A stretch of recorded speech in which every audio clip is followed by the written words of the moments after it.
Like and subscribe and click the bell icon to get new video updates. WA set to drop quarantine, except for Premier Mark McGowan. Western Australia's Premier Mark McGowan is set to cop a week in hotel quarantine to avoid perceptions he will personally benefit from the timing of Western Australia's border reopening.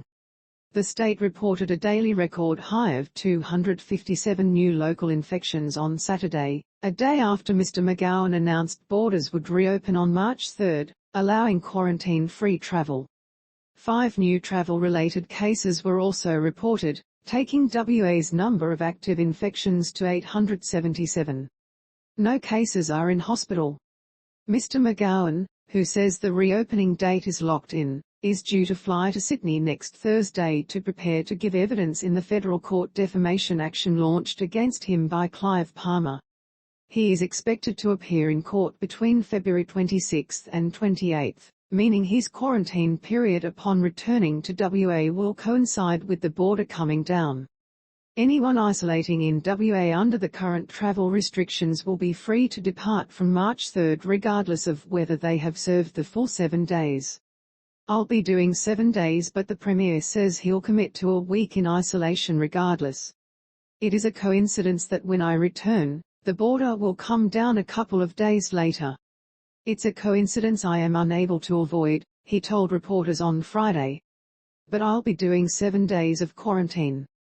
I'll be working from a hotel room, doing the full 7 days, just so there can be no argument that somehow this was put in place to benefit myself. Mr. McGowan reiterated that it was Mr. Palmer who had launched the initial defamation action, prompting the Premier to launch a counterclaim. The billionaire mining magnate this week gave evidence in the matter, claiming he had feared for his safety after the WA government passed extraordinary legislation aimed at quashing his damages claim against the state. Referring to the fictional character James Bond and his license to kill, Mr. Palmer told the court, "I didn't know what the limits might be. The government's modelling suggests WA's caseload will peak at the end of March at around 10,000 daily infections, almost 500 hospitalizations and 4 deaths. New public health restrictions will come into effect from Monday, including density limits at public venues." AAP